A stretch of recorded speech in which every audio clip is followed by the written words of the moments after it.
दोस्तों आज ईद है और ईद की आप सभी को बहुत बहुत शुभकामनाएं। अगर आप ईद सेलिब्रेट करते हैं तो मैं ज़बरदस्ती किसी पर थोप नहीं रहा हूं। आज बुढ़ऊ की फिल्म सिकंदर उर्फ भगंदर रिलीज हुई है और मैं इसी का रिव्यू करूंगा। मैं इस वक्त ना ही मुंबई में हूं ना ही लंदन में अपने घर पर हूं, मैं कहीं बाहर हूं। इसके बावजूद भी मैंने फिल्म देखी सिर्फ आप लोगों के लिए, रिव्यू करने के लिए। ये तो आप लोगों को मैं बहुत बार बता चुका हूँ कि इसी डायरेक्टर AR मुरुगदास ने साउथ में यानी कि तमिल में एक फिल्म बनाई थी विजय के साथ जिसका नाम है सरकार, और उसी फिल्म का ये रीमेक है। लेकिन इस फिल्म में उसने थोड़े बहुत चेंजेस किए हैं, लेकिन फिल्म की जो बेसिक कहानी है वो वही है जो सरकार की है।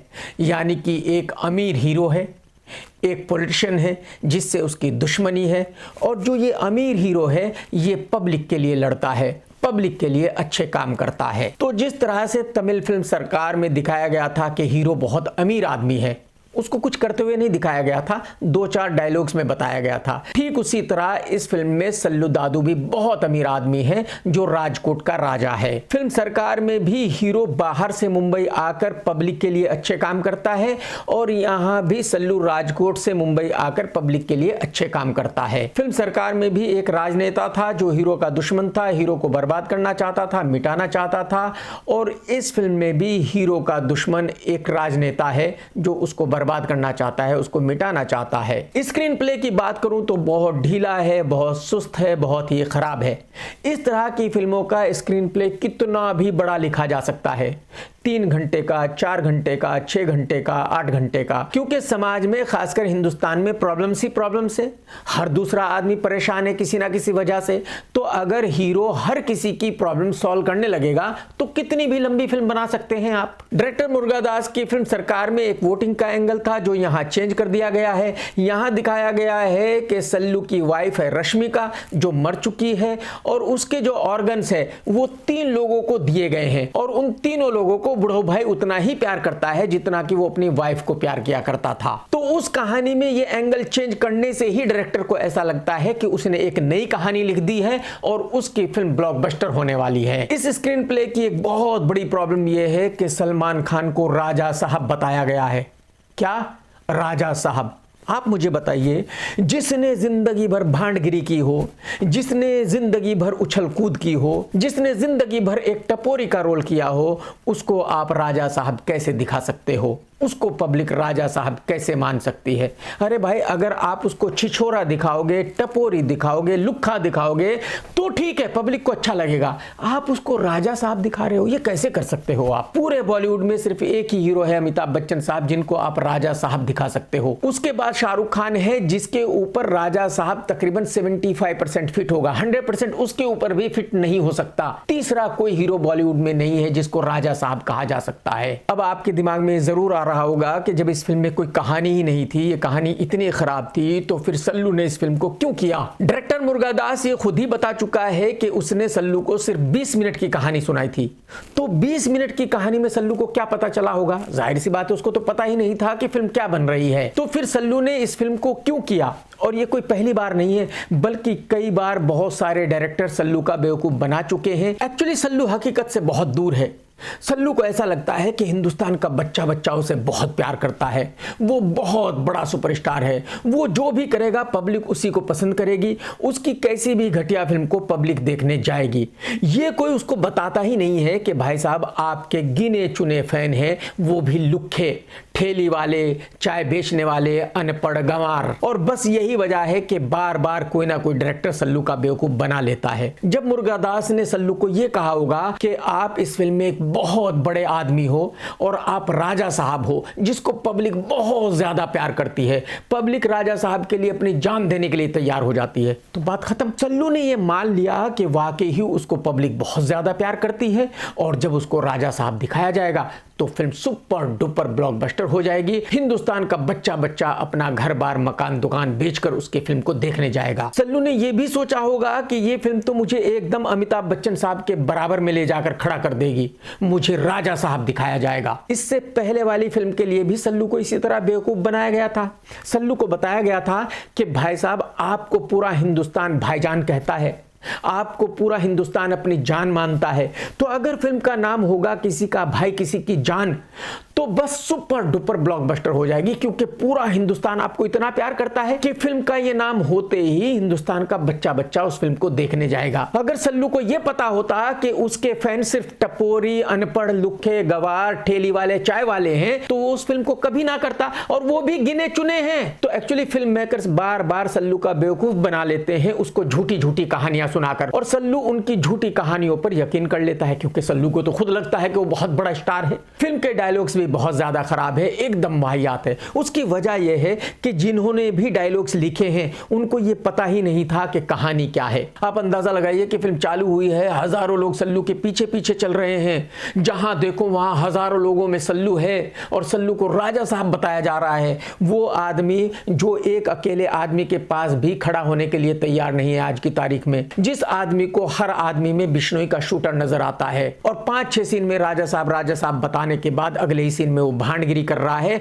कुल्ले मटका रहा है, गाना गा रहा है। आप अंदाजा लगाइए, एक लुखे टपोरी की तरह। रश्मिका जिसकी हाइट 4 फीट है, वजन तकरीबन 20 किलो है, और जिसकी शक्ल इतनी बुरी है कि अगर मैं जिंदगी भर इस लड़की की शक्ल देखता रहूं तो मैं जिंदगी में कभी भी इसको सपने में नहीं देखूंगा। उस लड़की को 5-6 सीन में महारानी बताया गया, और अगले ही सीन में आधे अधूरे कपड़े पहन के, यानी कि आधी नंगी हो के ठुमके लगा रही है, नाच रही है। तो कहने का मतलब यह है कि इस फिल्म की बेसिक लाइन ही गलत है। यह फिल्म पहले सीन से ही गलत थी। अगर आपको याद हो तो 15-20 साल पहले इस तरह की फिल्में बनती थी कि भाई एक सीन फाइट का, फिर 2 रोमांटिक सीन, फिर एक गाना, फिर 2 फाइट के सीन, फिर 2 रोमांटिक सीन, फिर एक गाना। ठीक उसी तरह इस फिल्म में हो रहा है। मतलब डायरेक्टर को इस बात से कोई लेना देना नहीं था कि फिल्म की कहानी क्या है, क्या हो रहा है, क्या नहीं हो रहा है। डायरेक्टर को यह पूरा यकीन था कि अगर मैं 2 एक्शन सीन दिखाऊंगा, 2 रोमांटिक सीन दिखाऊंगा, उसके बाद फिर गाना दिखाऊंगा, तो फिल्म सुपरहिट हो जाएगी। और कमाल यह है कि फिल्म के सभी गाने वाहियात हैं, घटिया है। सल्लू ने इतना घटिया डांस किया है, इतना घटिया डांस किया है कि उन गानों को देखते हुए हंसी आती है। इस फिल्म का सबसे बढ़िया गाना जोहरा जबी है। आप अंदाजा लगाइए, अगर वो बेस्ट गाना है तो फिर बाकी के गाने कैसे होंगे। फिल्म का एक्शन इतना घटिया है कि शायद ही आपने किसी भोजपुरी फिल्म में भी इतना घटिया एक्शन देखा होगा। और इसमें ना डायरेक्टर की गलती है, ना एक्शन डायरेक्टर की गलती है। उनको पता था कि बुढ़ो बेचारा हिलडुल नहीं सकता, तो उसके साथ ऐसा ही एक्शन शूट करना होगा। अब आप पूछेंगे ये एक्शन कैसा है? भाई साहब, ये एक्शन ऐसा है कि एक तलवार आ रही है और सल्लू ने ऐसे किया, तलवार यहां से गई, फिर दूसरी तलवार यहां से आ रही है, फिर सल्लू ने ऐसे किया, वो तलवार भी निकल गई। भाई साहब, फिर सल्लू ने एक उंगली ऐसे हिलाई तो 100 गुंडे हवा में ऐसे घूम घूम के नीचे गिर गए, और उनकी आते दिल गुर्दे बाहर निकल के जा पड़े। अगर सल्लू ने अपना ब्रेसलेट ऐसे हिलाया तो 100 गुंडे हवा में झूल रहे हैं, भाई साहब ऐसे उड़ रहे हैं, और फिर नीचे गिरते हैं, गर्दा उड़ता है, उनके मुंह से खून निकलता है, उनके दिल गुर्दे बाहर निकल कर जा पड़ते हैं। बताइए आप, ये है एक्शन। जब सल्लू ये एक्शन कर रहा होता है तो जो फिल्में देखने वाले हैं वो जोर जोर से हंस रहे होते हैं। वो ये कह रहे होते हैं, भाई साहब ये कर क्या रहे हो, ये किस तरह का एक्शन है, इससे पहले हमने जिंदगी में किसी फिल्म में ऐसा एक्शन देखा ही नहीं। मैं डायरेक्टर से ये जानना चाहता हूं कि जब आपको इस फिल्म के बनाने से पहले ही पता था कि सल्लू बेचारा चल नहीं सकता, उठ नहीं सकता, बैठ नहीं सकता, तो ये तो आपके माइंड में पहले से होना चाहिए था कि आप डुप्लीकेट से एक्शन कराएंगे। आपने डुप्लीकेट से भी एक्शन नहीं कराया, आपने उसे ही बेचारे को खड़ा करके एक्शन कराया है। वो हाथ हिला रहा है तो 100 गुंडे हवा में उड़ रहे हैं, वो उंगली ऐसे कर रहा है तो 200 गुंडे हवा में उड़ रहे हैं। मतलब आपको क्या लगता है कि जो फिल्मों के देखने वाले हैं वो उल्लू के पट्टे हैं, इडियट हैं, उनको बिल्कुल सेंस नहीं है, उनको बिल्कुल कुछ पता नहीं है? तो मुझे ऐसा लगता है कि ये डायरेक्टर का ओवर कॉन्फिडेंस था, ये सल्लू का ओवर कॉन्फिडेंस था कि वो जो भी करेगा, जैसे भी करेगा, पब्लिक उसी को पसंद करेगी। और आप यकीन कीजिए, कई बार तो ऐसा हुआ कि जब सल्लू 100 गुंडों से लड़ रहा है तो थिएटर में बैठा हुआ कोई कह रहा है, अबे भाग बिश्नोई आ गया, अबे बिश्नोई का शूटर आ गया, भाग ले। बताओ, मतलब इस तरह से मजाक बनाया गया है सल्लू का इस फिल्म में जिसकी कोई इंतहा नहीं है। एक आदमी बेचारा जो घर से बाहर 100 सिक्योरिटी गार्ड्स के साथ निकलता है, आप उसको दिखा रहे हो कि वो हजारों लोगों के साथ अकेला लड़ रहा है। मतलब कोई तो लिमिट होती होगी चुतियापे की।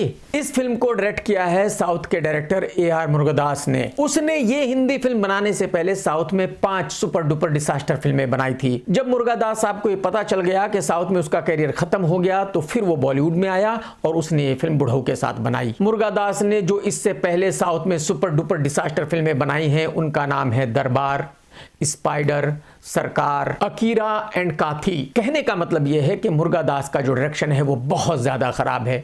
मुर्गादास को बिल्कुल पता नहीं था कि मुर्गादास क्या कर रहा है। मुर्गादास को सिर्फ यह पता था कि अगर वो इस फिल्म को बनाएगा तो उसको 15-20 करोड़ रुपए मिलेंगे, बात खत्म, आगे जिंदगी सेट है। ना ही मुर्गादास कहानी को अच्छे से कह सका है, ना ही मुर्गादास अच्छा म्यूजिक दे सका है, ना ही मुर्गादास ने अच्छा एक्शन शूट किया है, और ना ही मुर्गादास पर्दे पर इमोशन दिखा पाया है। कहने का मतलब यह है कि मुर्गादास किसी भी डिपार्टमेंट को अच्छे तरीके से नहीं हैंडल कर पाया है। मुर्गादास का डायरेक्शन बहुत ही खराब है, बहुत ही वाहियात है, एकदम घटिया है। एक्टिंग की बात करूं तो क्या कहूं। आप सभी जानते हैं कि सल्लू को बेचारे को एक्टिंग आती नहीं है, ना ही उसको डायलॉग्स बोलने आते हैं। लेकिन इस फिल्म में तो सल्लू ऐसे एक्टिंग कर रहा था जैसे कि वो एक्टिंग पर एहसान कर रहा हो कि ले भाई मैं तुझे कर रहा हूं, नहीं तो मुझे करनी नहीं चाहिए। एक तो सल्लू बेचारी की हाइट इतनी है कि एकदम बटला है, और ऊपर से भाई साहब डायलॉग्स इतने कमाल के बोलता है। आय हाय हाय, डायलॉग सुनकर कसम से रूह कांप उठती है। मैं ये बात बुढ़ो को 10 बार बोल चुका हूं कि भाई साहब जब आपसे एक्टिंग नहीं होती, आपसे डांस नहीं होता, आपसे एक्शन नहीं होता, तो आप किस बात के हीरो हो। अरे भाई साहब रिटायरमेंट ले लो ना, अपने घर पर बैठो, पैसे आपके पास बहुत हैं, आप परेशान क्यों हो रहे हो बुढ़ापे में, मुझे ये तो बताओ। कहने का मतलब यह है कि बुढ़ो जितनी घटिया एक्टिंग अपनी फिल्मों में किया करता है, इस फिल्म में उससे कहीं ज्यादा घटिया एक्टिंग की है। बुढ़ो में हीरो बनने का एक भी गुण नहीं है, वो जबरदस्ती के हीरो हैं। इस फिल्म में शर्मन जोशी को भी रखा गया है, और उसका पूरी फिल्म में सिर्फ एक ही काम है कि हर 2 मिनट के बाद सलमान को बोलना है राजा साहब, राजा साहब, राजा साहब, राजा साहब। मतलब ये आदमी अपने घर पर बैठा हुआ था, इस आदमी की इज्जत थी, लेकिन इस आदमी ने इस फिल्म में काम करके अपनी इज्जत भी गंवा दी। अब लोग इसको भर भर कर गालियां देंगे। रश्मिका का फिल्म में छोटा सा रोल है, और ये मैं आपको बता ही चुका हूं कि वो सुंदर तो बिल्कुल नहीं दिखती, लेकिन वो क्या कर रही थी, किस तरह की एक्टिंग कर रही थी, क्या रोल कर रही थी, ये मेरी समझ से बिल्कुल दूर की बात है। उसने क्यों इस फिल्म में काम किया ये कहना बड़ा मुश्किल होगा। इस फिल्म में संजय कपूर भी है, जो इतना बड़ा महापनौती है कि जिस फिल्म में भी वो खड़ा हो जाता है उस फिल्म का सुपर डुपर डिजास्टर होना तय हो जाता है। तो जाहिर सी बात है इस फिल्म को भी कोई बचा नहीं सकता। इस फिल्म में वरुण धवन की भतीजी अंजलि धवन भी है, उसके भी 3-4 सीन है। उसकी एक फिल्म आई थी वो मैंने देखी नहीं थी, लेकिन इस फिल्म में मैं उसका काम देखकर यह कह सकता हूं कि इस लड़की में एक्ट्रेस बनने का एक भी गुण नहीं है। इस लड़की का एक्टिंग से दूर दूर का वास्ता नहीं है। ये लड़की जिंदगी में कभी एक्ट्रेस बन नहीं सकती, ये पॉसिबल नहीं है। कुल मिलाकर ये कहा जा सकता है कि इस फिल्म में ऐसी एक भी चीज नहीं है जिसकी वजह से इस फिल्म को देखा जाए। ना ही इस फिल्म में एंटरटेनमेंट है, ना ही अच्छा एक्शन है, ना ही अच्छी एक्टिंग है, ना ही अच्छा डायरेक्शन है, ना ही इमोशन है, ना ही थ्रिल है, कुछ भी नहीं है। ये फिल्म 100% वेस्ट ऑफ टाइम है। ये फिल्म 100% 2.5 घंटे का टॉर्चर है। अगर आपको भी खुजली है कि आपको अपने पैसे खर्च करने हैं और फिर खुद ही 2.5 घंटे टॉर्चर होना है, तो आप भी जाइए और इस फिल्म को देखिए। और अगर आप 1% भी समझदार हैं तो आप उस थिएटर से कम 2 किलोमीटर दूर रहिए जहां इस फिल्म को दिखाया जा रहा है। आप अपने पैसे बचाइए, अपना टाइम बचाइए, अपना दिमाग खराब होने से बचाइए और इस फिल्म को अवॉइड कीजिए। मैं इस फिल्म को दूंगा 0 स्टार। मैं इस फिल्म को कोई भी स्टार इसलिए नहीं दे रहा हूं कि इस फिल्म में एक भी ऐसी चीज नहीं है जो अच्छी हो। इस फिल्म को 200-250 करोड़ रुपए में बनाया गया है, तो अगर 200-250 करोड़ रुपए लगाने के बाद ऐसी घटिया फिल्म बनाई गई है तो उसको कोई भी स्टार नहीं दिया जा सकता। मेरी बिजनेस रेटिंग रहेगी 2। मैं ऐसा समझता हूं कि शायद ये फिल्म 100 करोड़ के आसपास का बिजनेस कर लेगी, क्योंकि हिंदुस्तान में ऐसे पागलों की कमी नहीं है जो ऐसी वाहियात फिल्में भी देखते हैं। अगर आपने ये वीडियो देखा है तो भाई साहब लाइक करना तो बिल्कुल मत भूलना। हाथ जोड़कर आपसे रिक्वेस्ट है कि लाइक जरूर करना और कमेंट्स करके जरूर बताना आज का रिव्यू आपको कैसा लगा। टेक केयर दोस्तों, tata bye bye, love you, जय हिंद, सत्यमेव जयते।